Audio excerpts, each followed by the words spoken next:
Seguimos en Hablando con el autor. Pero bueno, como estamos con Coco Romero y has hablado de estos cráneos que son inspiradores de los antropólogos y de todos los teóricos, de las teorías del hombre, del hombre que se junta con los otros hombres, y el tema de la alegría y de la risa parecería que se escribe pero que no se respira. A mí me interesaba contarle un poco, a partir de tus vivencias, cómo uno va cambiando el corazón cuando se mete con la gente en la murga, cuando se mete con la gente a sentir lo que están cantando. Es como, bueno, es medio difícil quizás, es una pregunta difícil. Te comento algo, ¿no? Sí. A ver si que esto tal vez me...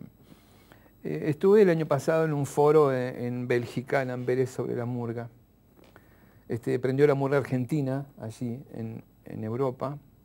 Unos jóvenes exiliados empezaron a hacer el tema y la murga prendió.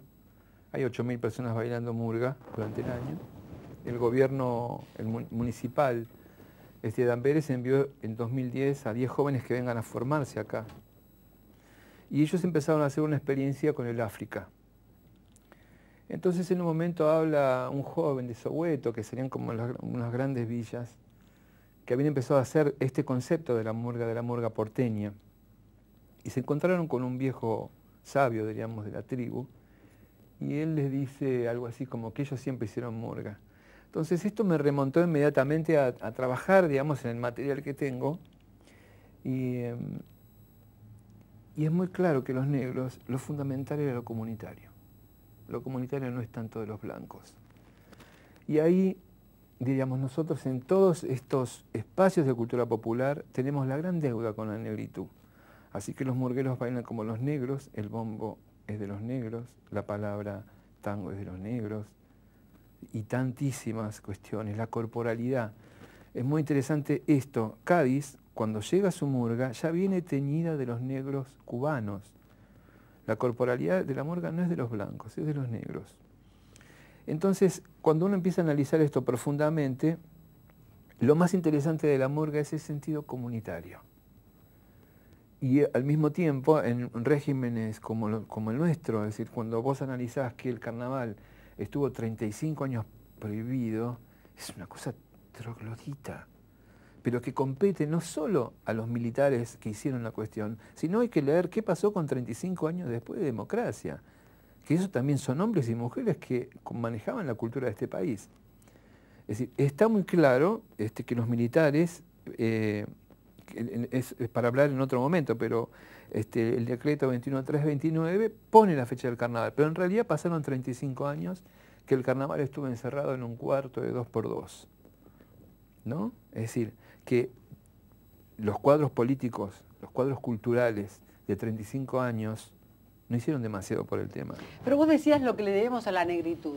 Por un lado, el asunto de la comunidad, ¿no? Decir, lo comunitario, la corporalidad. La corporalidad. Pero la corporalidad también pasa por cómo ellos tratan a los críos, ¿sí? Y cómo les enseñan no desde una intelección, sino que el cuerpo de la madre entra en contacto con el cuerpo del hijo. Y la experiencia es una experiencia lenta, prolongada, ininterrumpida, y de un compromiso de una presencia totalizadora de la madre con ese crío. Con el canto. Y lo tiene no solamente con el canto, sino que además lo tiene y lo sostiene a lo largo de la siguiente iniciación, que creo que ronda los 6 años, hasta que luego a los 13, con este tema de que se convierte en un hombre, pero una persona, me pregunto yo, un cachorro humano que ha tenido la posibilidad del contacto con el cuerpo de la madre en los términos de amor, calidez, ternura, seguridad.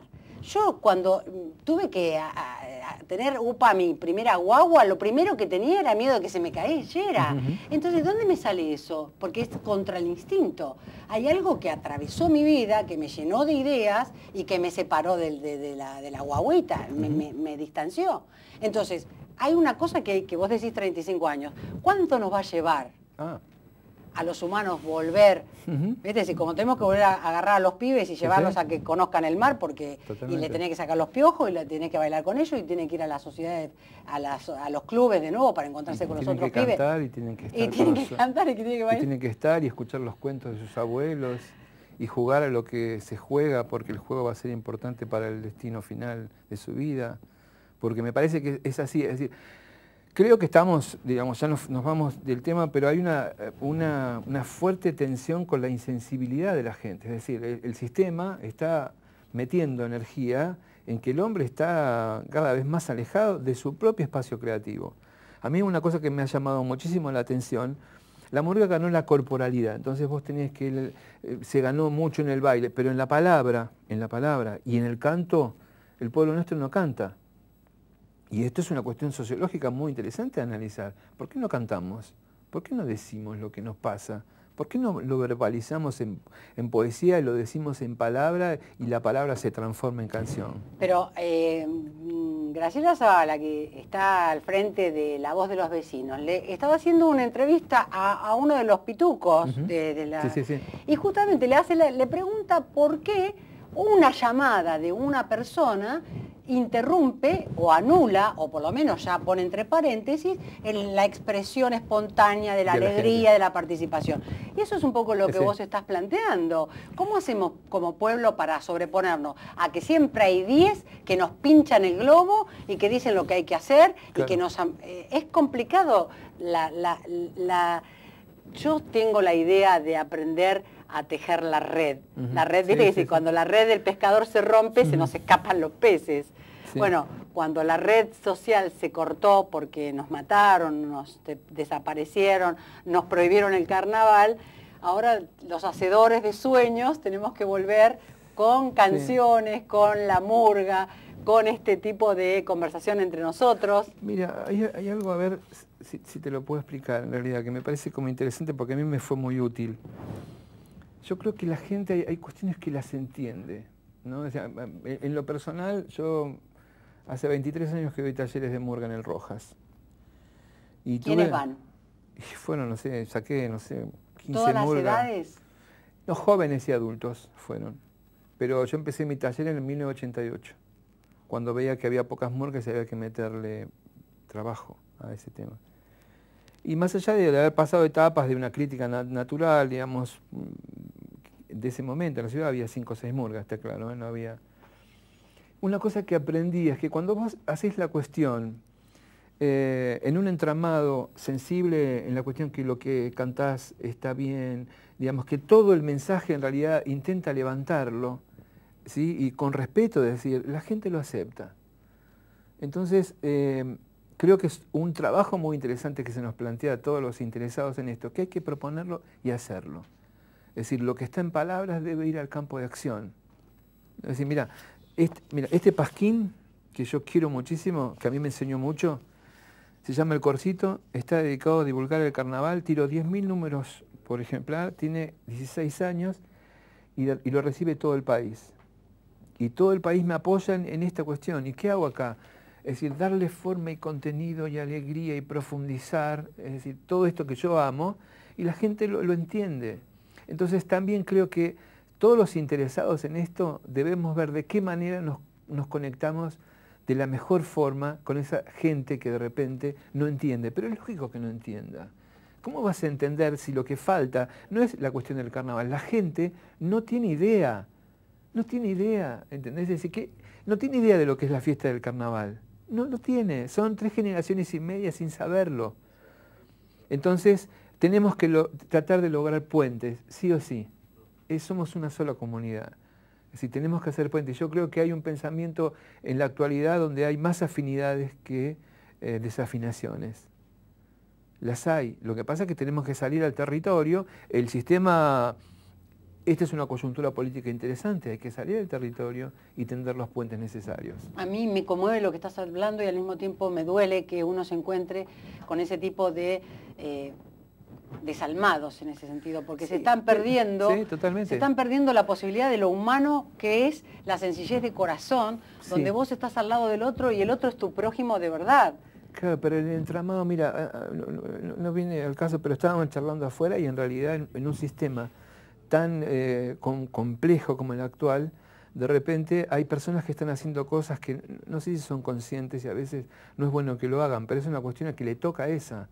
En realidad hablamos de un caso que no viene, pero los roles sociales, a veces el tipo que hace la función de verdugo no sabe ni qué es el verdugo. ¿Entendés? Es decir, eso es lo que yo siento, digamos, ¿no? Es decir, en mis 55 años entendí eso, ¿no? Un poco que el tipo, en realidad, quizás me voy a remontar a un tema muy claro, digamos. Yo estuve en la dictadura acá, ¿entendés? Es decir, hice la Colima en el 76, no me fui de este país. Mi compañero de carpa, ¿sí? Me lo encontré a los años y él lo perseguía el fantasma porque había tenido que matar a un pibe que pensaba distinto, ¿sí? El pibe estaba como loco. Y es muy duro. Entonces a esto voy. Entonces yo todo bien, la carpa yo le decía, a mí no me va a pasar esto, porque a mí si me llegan a mandar a hacer una requisa, me pego un tiro en el pie, que me lleven al hospital y anden a ringo toda mi vida. A los 4 años, o los 5 años, que lo encuentro, estaba enloquecido. Y me dijo, tenés razón. Entonces él era un asesino de alguna situación, él lo llevaba en su corazón, pero no había sido culpable.